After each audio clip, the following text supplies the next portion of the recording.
Muy bien,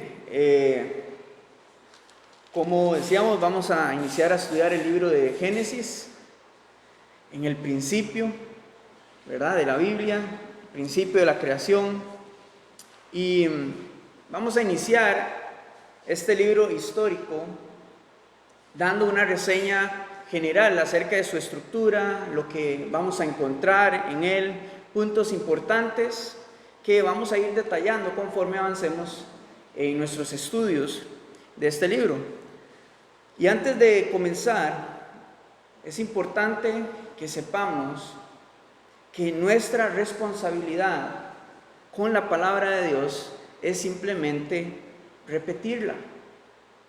No es evaluarla según nuestros pensamientos, ni ver si necesita alguna corrección o alguna sugerencia de algún cambio. La Biblia no es un libro de ciencias. La Biblia es la palabra de Dios. No necesita ser actualizada, revisada, conforme aparezcan nuevos pensamientos, teorías, descubrimientos, porque la sabiduría del hombre necesita eso, estar siendo renovada constantemente. Pero la palabra de Dios es perfecta y es completa. Ha salido de la boca de nuestro Dios y no necesita de la sabiduría humana para poder ser enriquecida, porque por sí sola ella ministra nuestras vidas y nuestros corazones con un propósito eterno, no con un propósito de vanidad como en este mundo.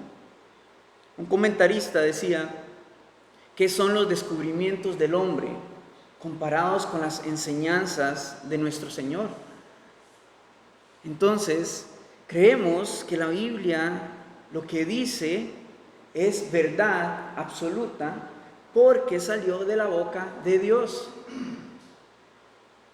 Y Dios no hubiera roto su silencio para revelarnos cosas que pudo Él haberse guardado. Entonces, con esto entendemos que Dios nos revela lo que Él quiere que sepamos, porque Él es Dios y nosotros somos su creación. Es simple. Cuando partimos de esa posición, vamos a poder comprender su palabra. Eso va a ayudarnos a crecer en nuestra fe, sabiendo cuál es nuestra posición como creación y Él como creador. Sin más, vamos a iniciar con lo primero, que es ubicar el libro de Génesis dentro del conjunto de libros que conforman el Pentateuco. Este Pentateuco es la Torá para los judíos o los libros de la ley, que se componen de Génesis, Éxodo, Levítico, Números y Deuteronomio. Y de todos este conjunto de libros, el autor, inspirado por Dios, fue Moisés. Y es importante también saber de que los acontecimientos que sucedieron en Génesis sucedieron mucho más antes de la vida de Moisés. Pero Dios fue a él a quien eligió para guiarlo a redactar la historia del mundo, la historia de la creación de este mundo. Y a lo largo de estos 50 capítulos que se compone este libro, vamos a ver cómo el Señor nos habla acerca del origen de la creación, también del origen de la humanidad a través de diferentes generaciones. Nos revela el punto inicial del pecado, pero también nos da la línea generacional que nos lleva a ver el plan redentor de Dios para la humanidad.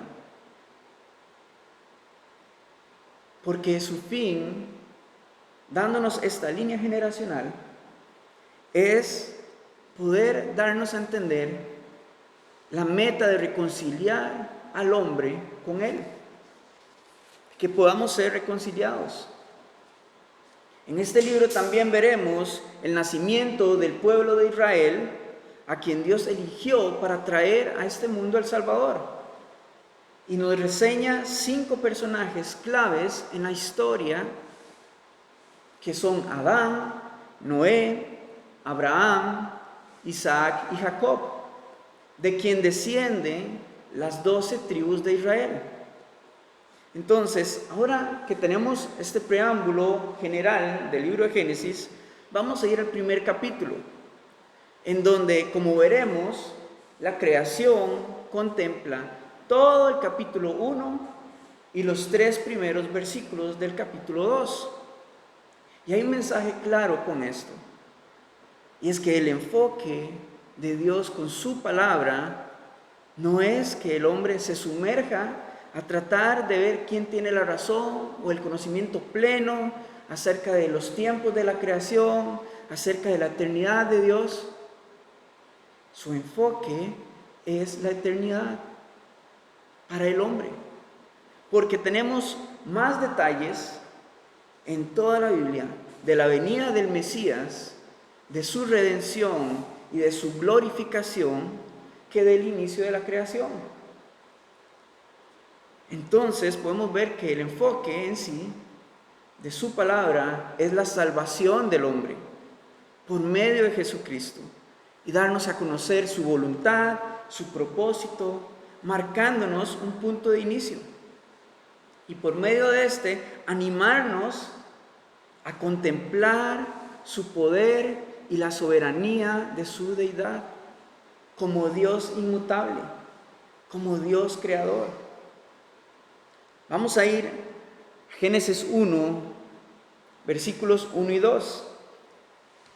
Dice así: en el principio Dios creó los cielos y la tierra estaba desordenada y vacía, y las tinieblas estaban sobre la faz del abismo, y el Espíritu de Dios se movía sobre la faz de las aguas. Entonces, lo primero que necesitamos hacer es poder tener los conceptos, los fundamentos claros,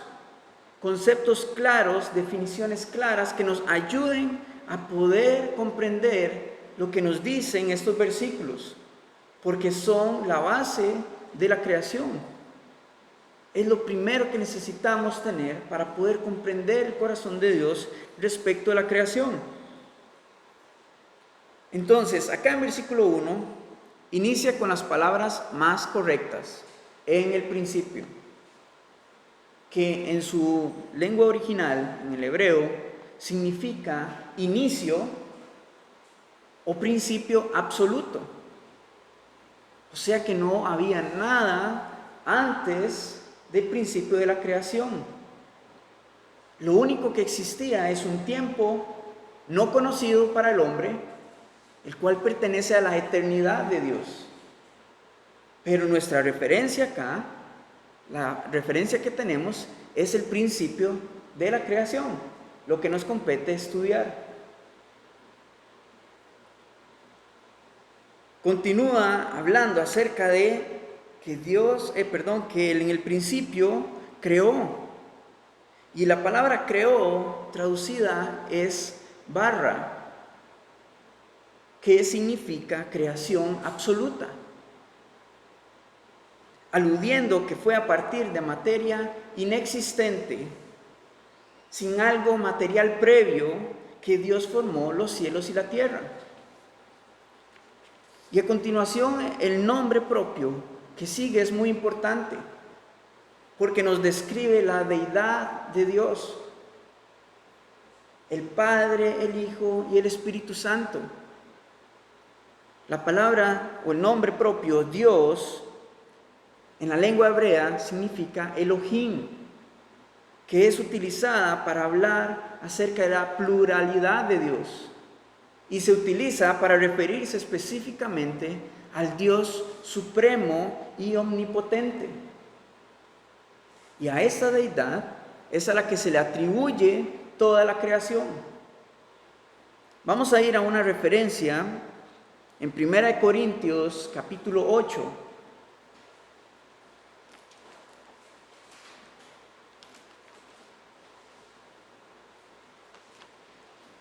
Primera de Corintios capítulo 8,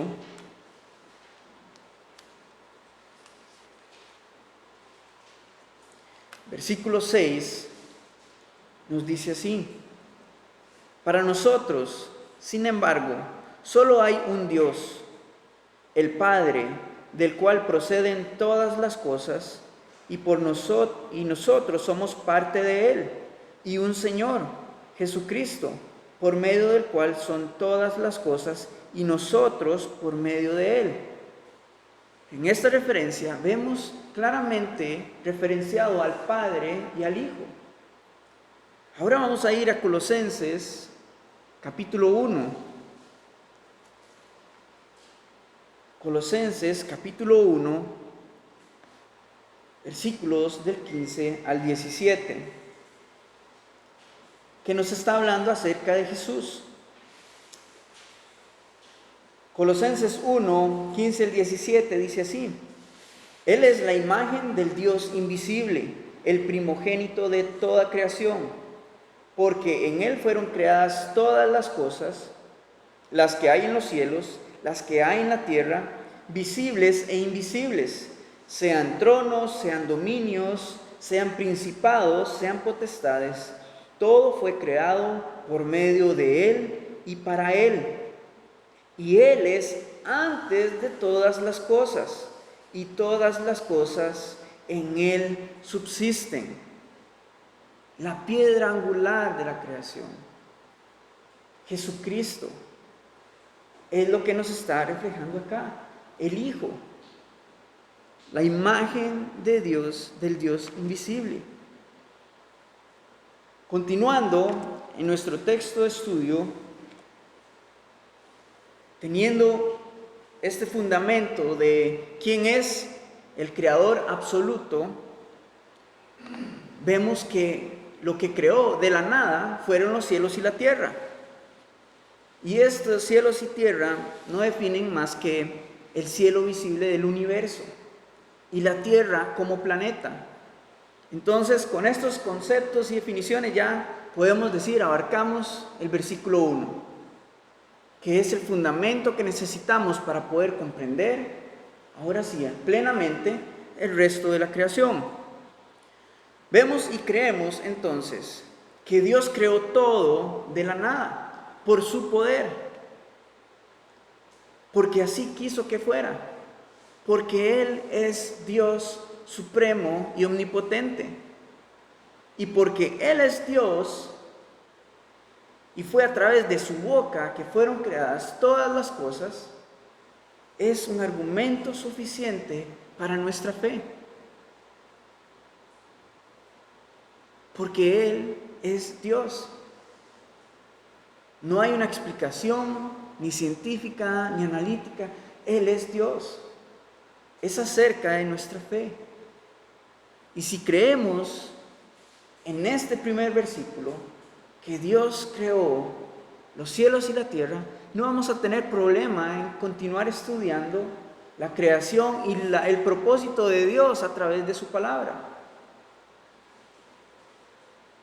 Fue a través de su inspiración y sabiduría que por su poder fueron producidos el universo entero.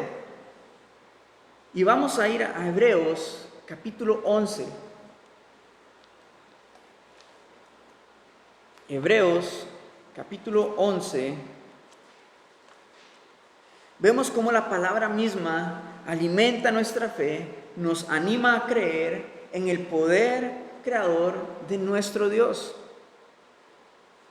En Hebreos capítulo 11, versículo 3, dice así: por la fe entendemos haber sido constituido el universo por la palabra de Dios, de modo que lo que se ve fue hecho de lo que no se veía. Entendemos por fe, en nuestro espíritu. Y a través del Espíritu Santo es el que trae convicción a nuestra vida, que alimenta y nos ayuda a crecer en fe, de saber de que fue Dios quien creó los cielos y la tierra a partir de nada. Por fe entendemos, no por sabiduría humana, que lo de lo inexistente vino a ser lo que ahora podemos ver. Entonces, teniendo los cielos y la tierra, ahora vamos a ver una descripción acerca de cuál era su estado. En el versículo 2, de nuevo en Génesis 1, vemos cuál era el estado de los cielos y la tierra al ser creados. Dice: la tierra estaba desordenada y vacía. Esta primera frase, desordenada y vacía, el significado de la palabra desorden en hebreo es sin forma. Y un sinónimo que podemos utilizar también es lugar de caos o confusión. La tierra no tenía forma, estaba vacía.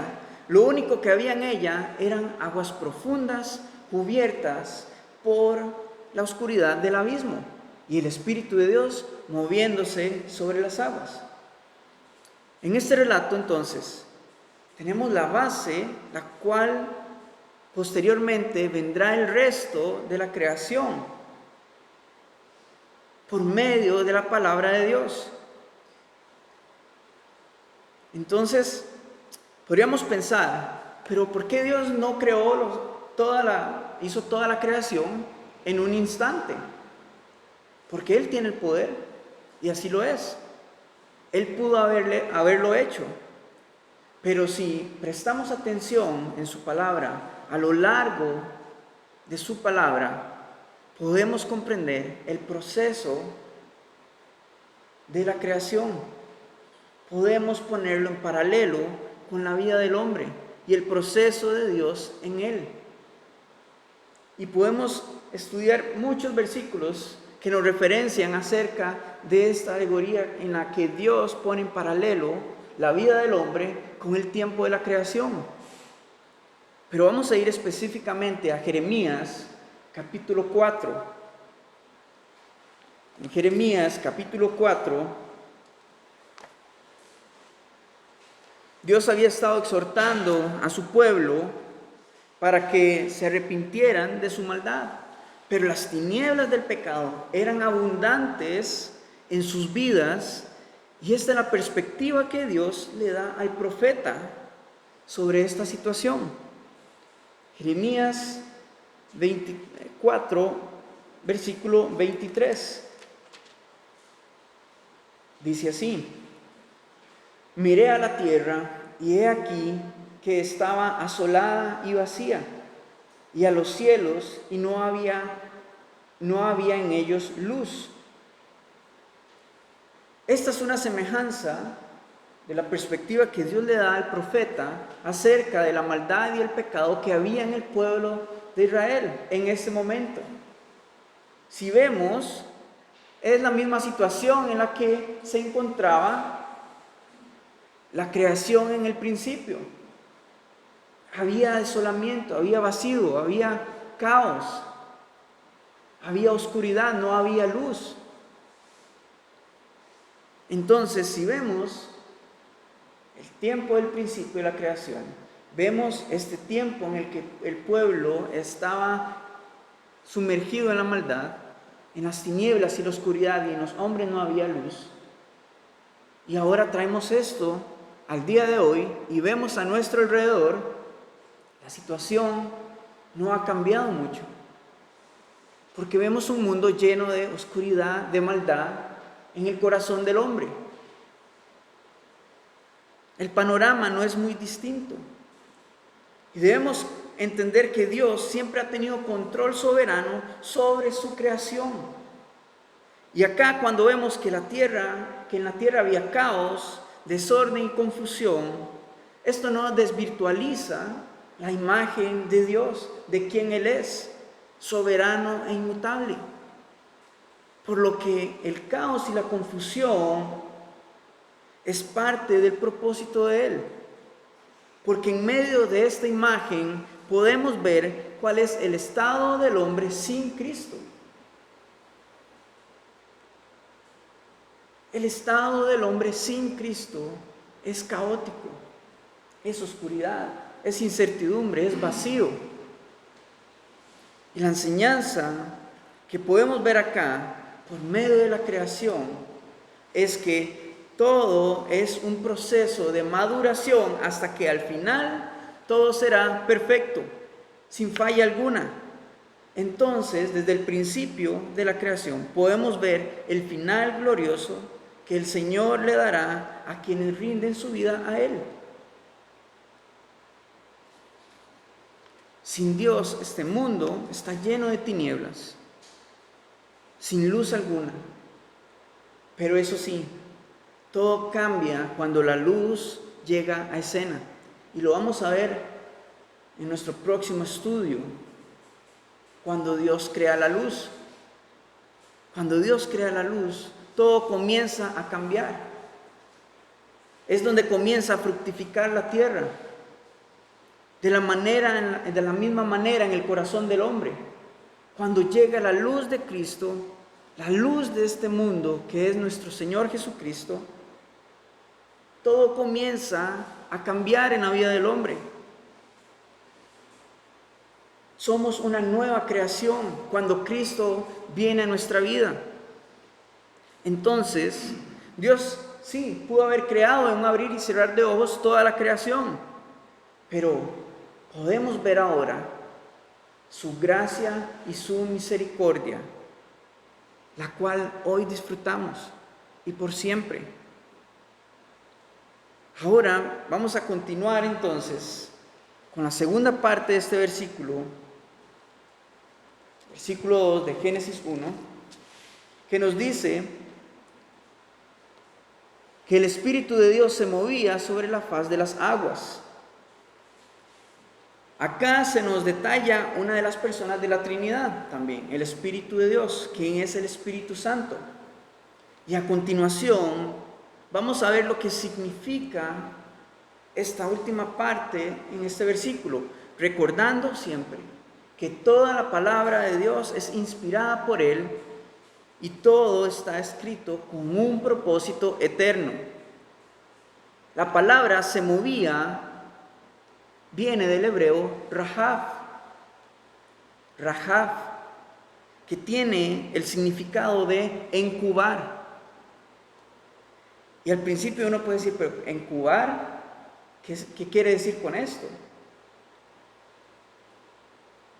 Incubar se ve representado en la manera en la que la gallina incuba a sus huevos, esperando el tiempo señalado para que los pollitos nazcan.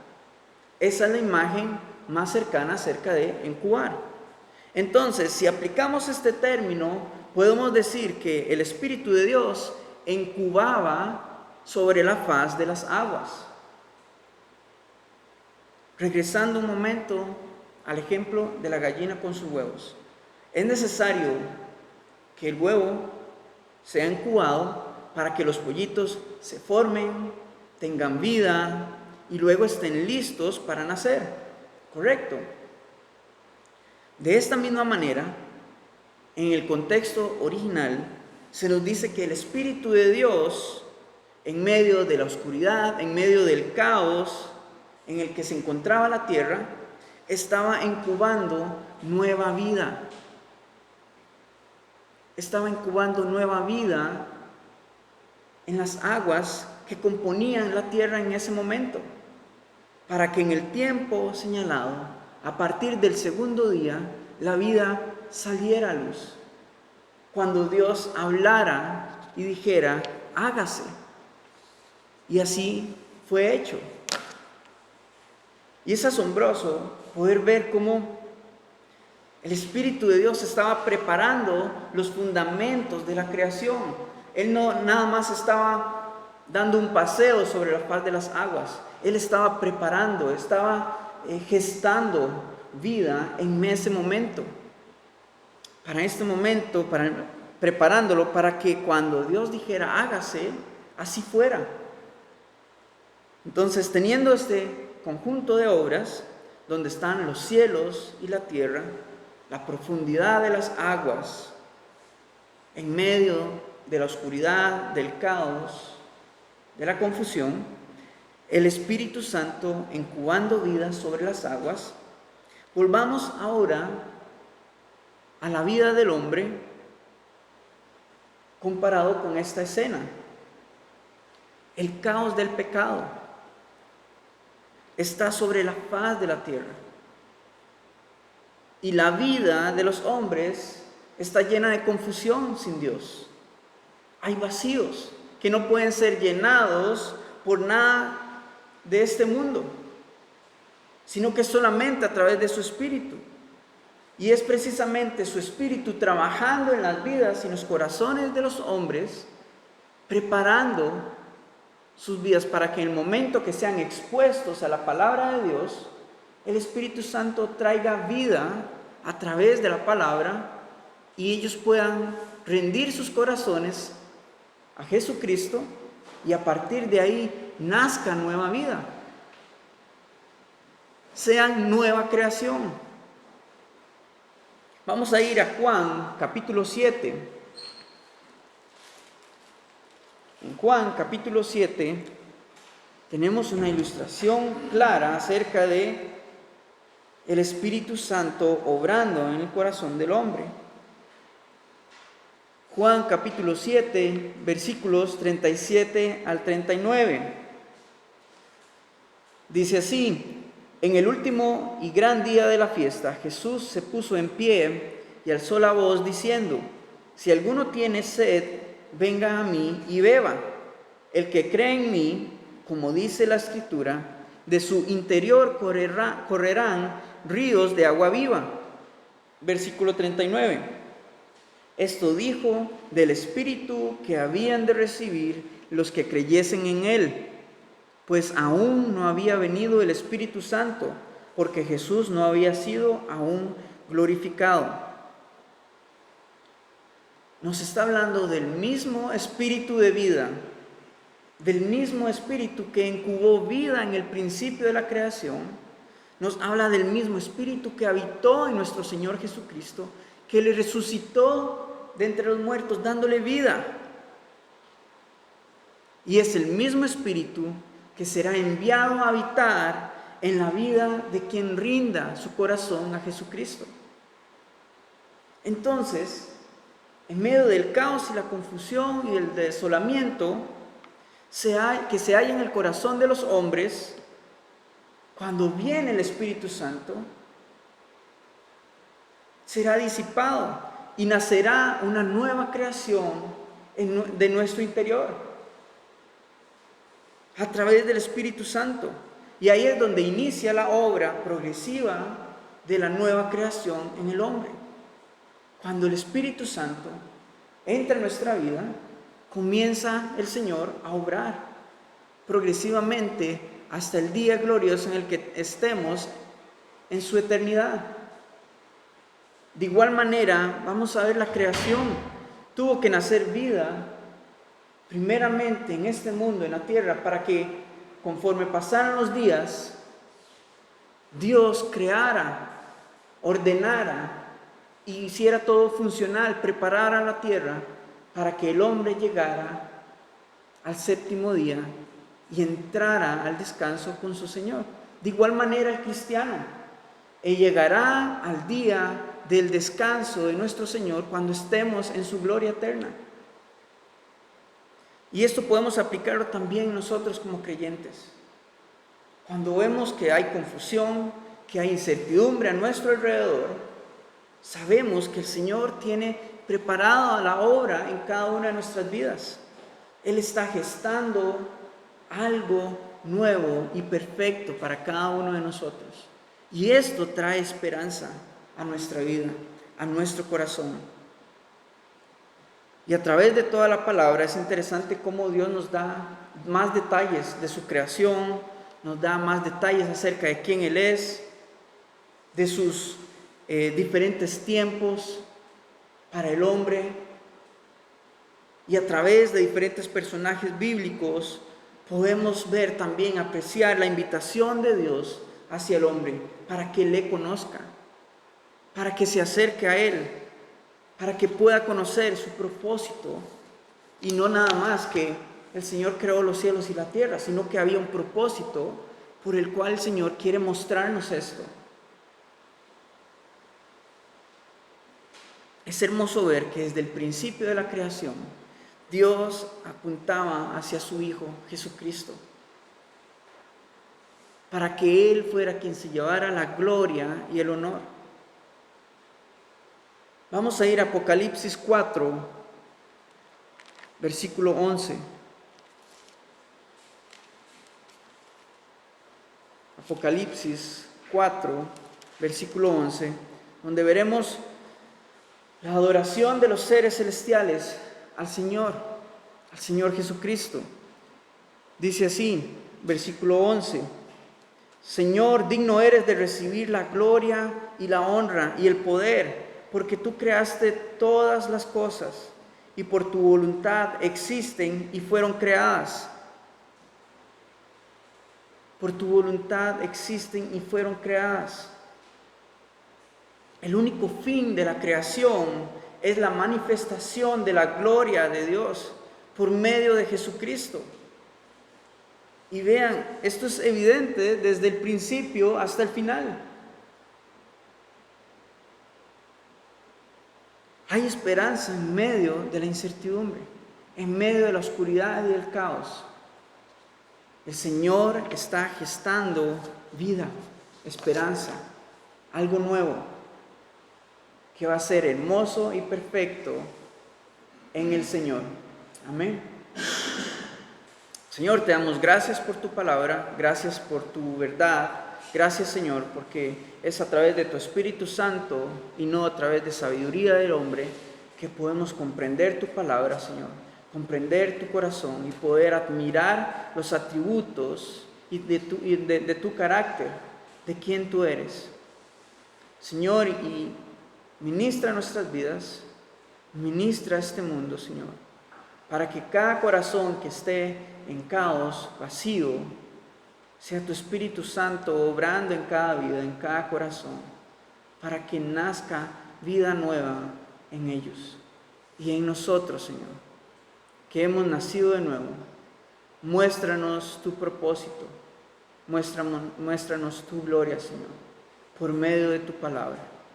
Te damos honra y gloria a ti, en el nombre de Jesús. Amén.